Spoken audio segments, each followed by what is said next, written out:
आज की ये वीडियो बनाने की ज़रूरत मुझे इसलिए पेश आई है क्योंकि मैंने शॉर्ट हैंड की फील्ड में बहुत से ऐसे लोग देखे हैं जिनको 4-4 5-5 साल हो गए शॉर्ट हैंड करते हुए, लेकिन अभी तक वो जॉब हासिल नहीं कर सके।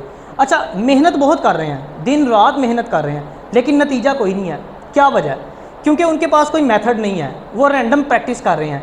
जो एक सही डायरेक्शन में उनको चलना चाहिए उस डायरेक्शन में वो नहीं चल रहे।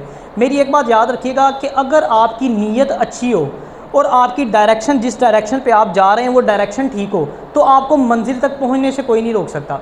इसलिए जो है ना, आपकी डायरेक्शन ठीक होनी चाहिए। देखिए यार, आपने जाना दाता दरबार है, लेकिन आप निकल शादरा की तरफ जाते हैं तो दाता दरबार तो कभी नहीं आने वाला। आप ये अकेडमी से बाहर निकलेंगे ना तो राइट साइड पे दाता दरबार है, लेफ्ट साइड पे जो है वो शादरा है, तो आप लेफ्ट साइड पे चल पड़े। थक जाएंगे, कई दिनों चलते जाएंगे, लेकिन दाता दरबार नहीं आएगा। शायद आप जंगलों को निकल जाएं, लेकिन दरबार नहीं आने वाला। यही हाल उन बच्चों का होता है। वो मेहनत कर रहे होते हैं, चल रहे होते हैं, टाइम लगा रहे होते हैं, लेकिन क्या है कि वो अपनी मंजिल तक नहीं पहुंच पाते, वो जॉब हासिल नहीं कर पाते।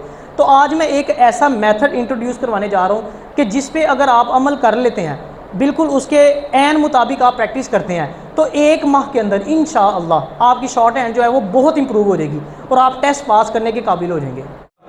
एक दफ़ा दुरूद पाक पढ़ लो सारे। अस्सलातु वस्सलामु अलैका या सय्यदी या रसूल अल्लाह व अला आलिका व अस्हाबिका या सय्यदी या हबीब अल्लाह। अच्छा, हमने इससे पहले लेक्चर डिस्कस किया था SQ3R मेथड, वो हमने जनरल स्टडी के हवाले से जो है वो डिस्कस किया था। उसी को हम अब कन्वर्ट करेंगे शॉर्ट हैंड के अंदर, लेकिन थोड़ा सा फार्मूला चेंज करेंगे, क्योंकि ज़ाहिर बात है जनरल स्टडी और शॉर्ट हैंड में फ़र्क है। अब हम इसको नया नाम देंगे S3R। ठीक हो गया? क्यों हमने निकाल दिया है उसकी वजह भी बताऊंगा आपको, ठीक है, कि हमने क्यों निकाला। आपको पता है हमारे कोई क्वेश्चन तो नहीं होते, पैराग्राफ के एंड पे क्वेश्चन नहीं होते, इसलिए मैंने क्यों निकाल दिया। ठीक है, अब इसको उधर उसमें हम शिफ्ट करेंगे। ठीक हो गया? ठीक हो गया? S3R method. ठीक हो गया? ये शॉर्ट हैंड के लिए है, ये नया याद हो गया। ठीक है अच्छा, इसमें अब हम सबसे पहले सर्वे पे डिस्कस करेंगे। ऐसे मुराद क्या है जी? सर्वे। अच्छा, मैंने अक्सर बच्चे देखे हैं जब शॉर्ट हैंड का पैराग्राफ जो डिक्टेशन का तैयार करने लगते हैं ना, शॉर्ट हैंड का पैराग्राफ पकड़ा, रिकॉर्डिंग निकाली, अन्नेवा शुरू हो गए, कभी भी कामयाब नहीं हो सकते। ये बहुत इंपॉर्टेंट पॉइंट है, सबसे ज़्यादा इंपॉर्टेंट ये पॉइंट है सर्वे शॉर्ट हैंड के हवाले से। सबसे पहले जो आपने पैराग्राफ पढ़ना है ना, उसका सरसरी जायज़ा लें, जैसे मैं SQ3R में पढ़ा था। सिर्फ आपने उस पैराग्राफ को रीड करना है और कुछ नहीं करना, ताकि आपको थोड़ा सा आइडिया भी हो जाए कौन सी शॉर्ट फॉर्म्स इसमें यूज़ हुई हैं, कितने मुश्किल वर्ड्स हैं, आसान वर्ड्स हैं, ठीक है ना, और स्पेलिंग कैसे हैं, सारा एक सरसरी सा आपने जायज़ा ले लेना। ठीक है?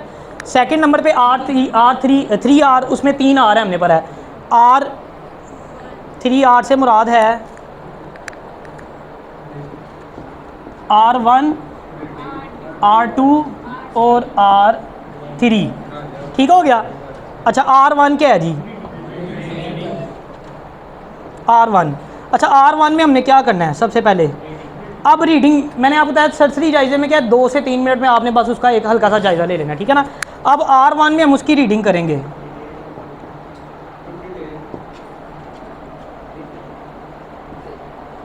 डीपली उसको जो है ना रीड करेंगे हम। ठीक है?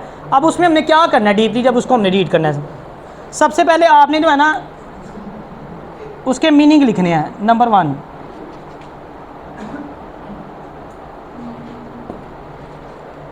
इंग्लिश का पैराग्राफ है, उसके ऊपर उर्दू में जो जो मुश्किल अल्फाज है उसके आपने मीनिंग्स लिख लेने हैं। ठीक हो गया? मीनिंग लिखने के बाद अगला आपने क्या काम करना है?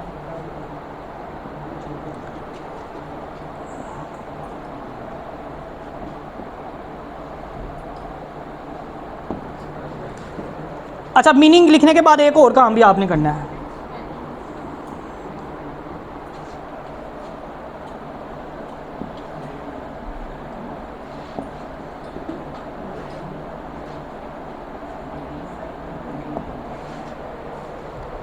नज़र आ रहा है?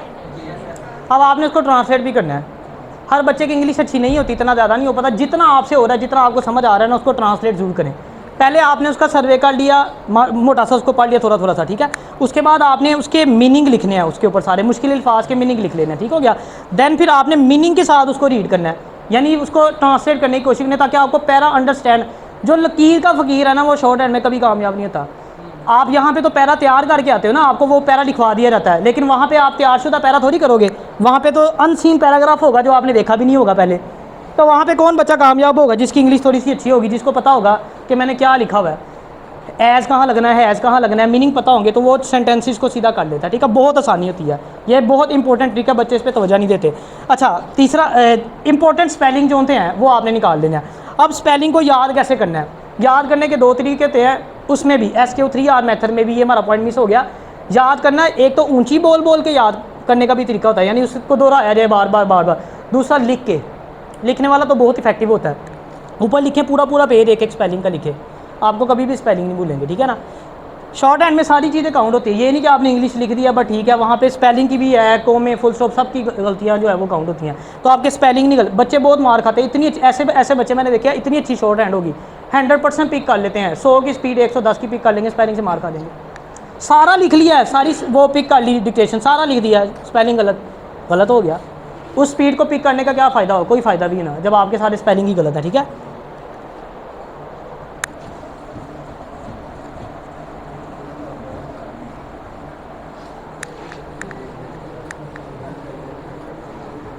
अच्छा स्पेलिंग कर लिए, उसके बाद आपने उसमें से क्या करना है जी, 3 था पॉइंट में था या 4 था? 3 था, ये R वाला चल रहा है हमारा, R1 का चल रहा है। ठीक है, स्पेलिंग के बाद हमने क्या करना है,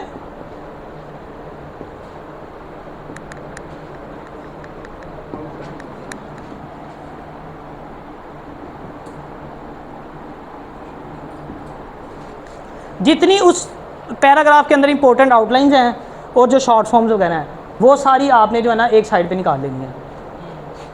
ऐसे रजिस्टर पे आप उसको बेशक लिख लें, 1 1 हो गया, 2 3 4 5 6, ऐसे लाइन बना लें उसकी। ठीक हो गया, या आपने सारी इंपॉर्टेंट शॉर्ट फॉर्म्स और जो है वो इंपॉर्टेंट आउटलाइंस मुश्किल अल्फाज लिख लिए। अब इसकी बनानी है रिकॉर्डिंग, आपने अपने मोबाइल में खुद से रिकॉर्ड कर लेना इसको। इतनी दफ़ा बच्चों को बताया, मेथड नहीं अप्लाई करते, कभी करके देखें आप, देखो महीने में आपकी शॉर्ट हैंड सीधी होती है कि नहीं होती।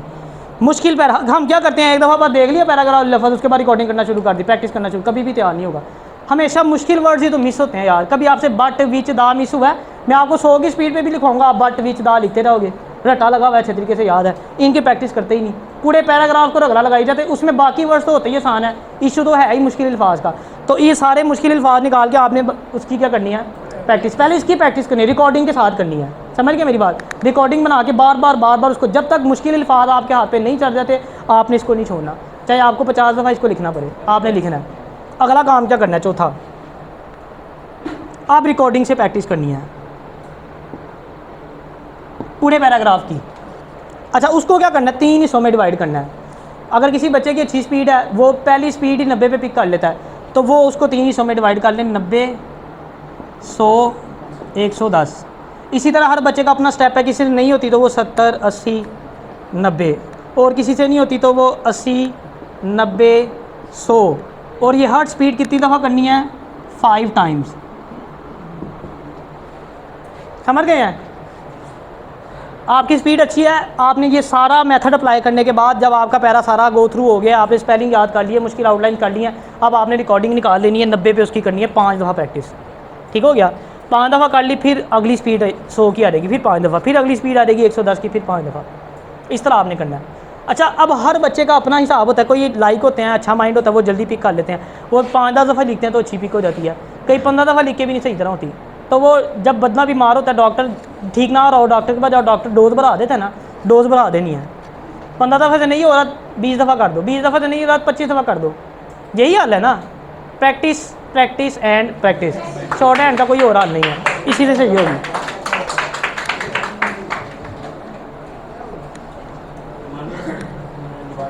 समझ आ गई इसकी?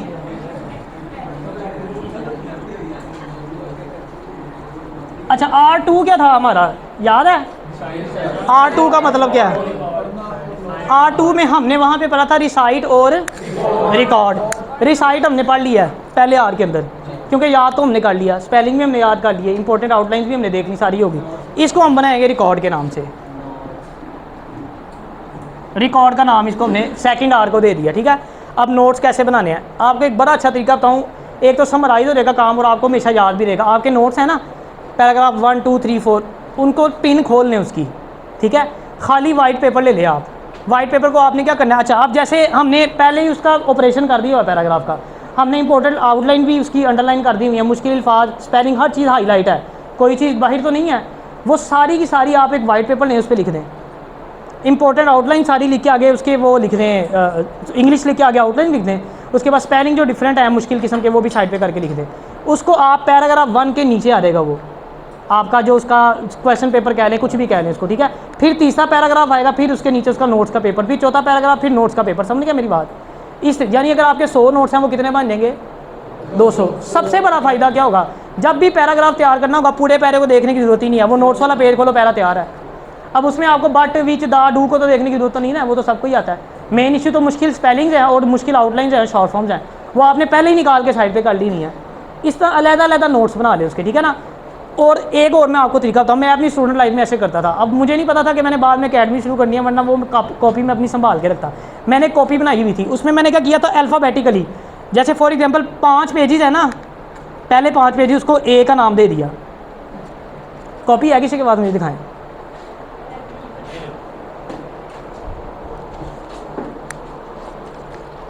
ये मैंने लिख दिया था ए, ऐसे मैं लिख देता था, ठीक है। नज़र आ रहा है, कैमरे में आ रहा है?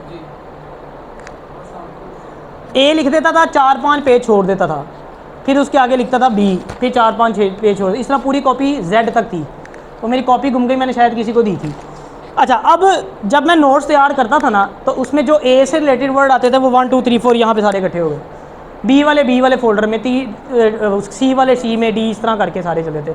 जब मैं पेपर देने जाता था मुझे नोट्स देखने की जरूरत ही नहीं पड़ती थी, मैं वो कॉपी निकालता था, सारी पढ़ता था, जाके पेपर दे देता था। जितने मैंने पेपर दे, मेरा आज तक कभी पेपर फेल नहीं हुआ था। ये मेथड अप्लाई करना है आपने, ये पकड़ो। समझ आ गई मेरी बात? अब समझ गए हैं क्या करना है नोट्स में? हमने क्या करना है, एक तो आपने हर पैराग्राफ का अलग से एक पेपर नीचे लगा देना है, और दूसरा हमने क्या करना है, कॉपी तैयार कर लेनी है, जैसे मैंने आपको बताया। ये बहुत अच्छा, मैं पेपर देने जाना है, आपने 3 चीज़ें देखनी है। फिर क्या क्या, एक शॉर्ट फॉर्म्स आपकी जो हो गई, जो हमारे नोट्स वगैरह है, शॉर्ट फॉर्म्स के बाद क्या, दूसरा आपने जो नोट्स के नीचे हर एक पेपर लगाया होगा वो रहेगा, और थर्ड हमारा क्या रहेगा, जो हमारा रजिस्टर या हमने कॉपी जो है वो बनाई होगी, वो हमारी तीसरे नंबर पे आ गई। तो ये हो गया हमारा R2। अब R3, जो कि मैंने पहले ही आपको कहा कि अगर RS भी हो गया, R1 भी हो गया, R2 भी हो गया, अगर R3 नहीं किया तो बाकी S भी फारग है और R1 2 भी फारग हो गए। ये R3 जो है ये सबसे ज़्यादा अहम है, वेरी इंपॉर्टेंट।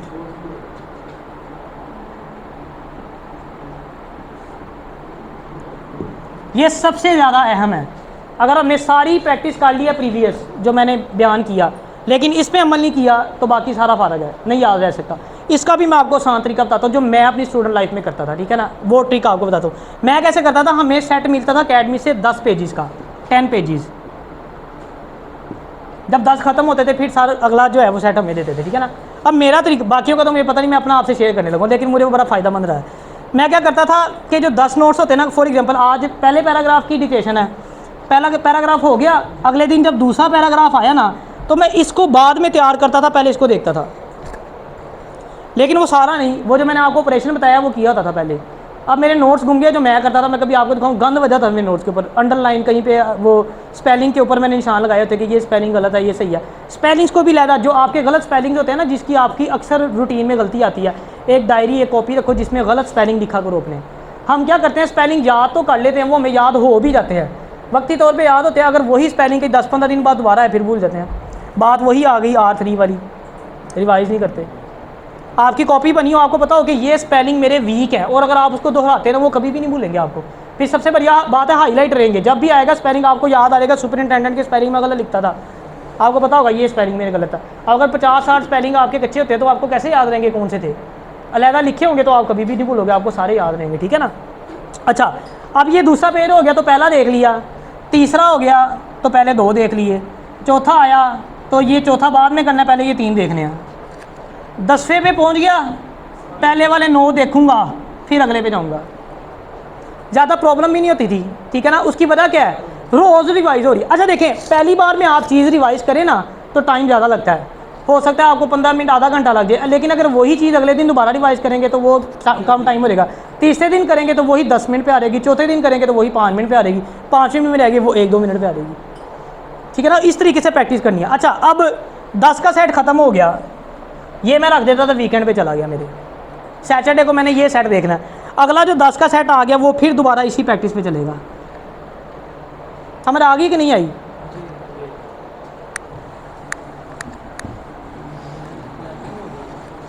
यानी कि पहले आपने जो सा भी मैं आपको सेट देता हूँ, आपके इकट्ठे हैं ना, इकट्ठे दिए मैं आपको, आप 10-10 का सेट बना लें, ठीक है ना। अगर 21वां पेज 22वां या 23वां आप स्टार्ट किया है तो आप 21वां और 22वां पहले देखें, फिर देन 23वें पे हैं। 25 पे आ गए हैं तो पहले 4 देखें, फिर आप 25वें पेज को करें।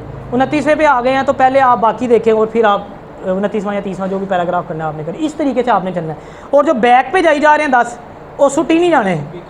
अक्सर बच्चे ऐसे थे, नोट हमारे पास ना अकेडमी में बच्चे पढ़ते, कई कुछ साल 2-2 साल हो गए थे, जो भी लगते क्या यार पूछो नोट से वाइज करते, कोई चक्कर ही नहीं।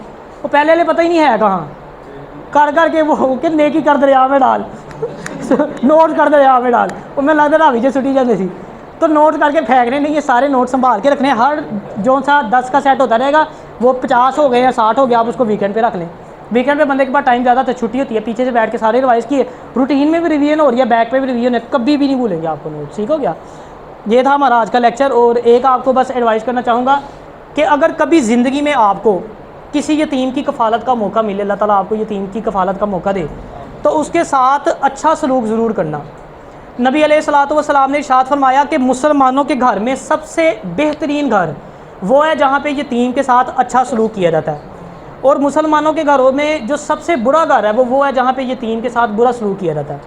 और आपने इरशाद फरमाया कि जिसने किसी यतीम के साथ अच्छा सलूक किया, नबी अलैहिस्सलातु वस्सलाम ने ऐसे 2 उंगलियां मिला के कहा कि वो और मैं क़यामत वाले दिन ऐसे साथ होंगे। फिर एक जगह आपने इरशाद फरमाया कि जिसने यतीम के साथ अच्छा सलूक किया, यानी बल्कि जिसने यतीम के सर पे हाथ रखा, अब जितने हिस्से पे उसके यानी जितने बालों के ऊपर उसका हाथ है ना, उतने बालों के बराबर अल्लाह पाक उसको अजर अता फरमाएगा, सवाब नेकियां अता फरमाएगा। अब देखें बालों पे हाथ रखने का, सिर्फ उसके सर पे हाथ रखने का कितना अजर है, तो अच्छा सलूक करने का कितना ज़्यादा अजर होगा। फिर आपने इरशाद फरमाया कि जिसने किसी यतीम का माल खाया, ये हमारे यहाँ बहुत रवाज है, अगर किसी की कोई यतीम किसी की कफ़ालत में आ जाए ना, तो उसके पीछे कोई उसका बाप प्रॉपर्टी छोड़ के गया तो क्या तो मोह लग गई भाई, छोटा बच्चा था, उसको क्या बताओ, जितना मर्जी खाओ पियो हरकत करो, बाद में उसको क्या पता लगना कितना था। तो आपने फरमाया कि जिसने किसी यतीम का माल खाया वो ऐसा ही है जैसे उसने अपने पेट में आग भरी। फिर आपने इरशाद फरमाया जिसने यतीम का माल खाया, बरोज़े क़यामत वो कब्र से ऐसे उठाया जाएगा कि उसकी कब्र से, उसके मुंह से, उसके कानों से धुआं निकल रहा होगा, और उस धुएँ को देख के जो है वो लोग समझ जाएंगे कि इसने यतीम का माल खाया। अल्लाह ताला हमें अमल की तौफीक अता फरमाए।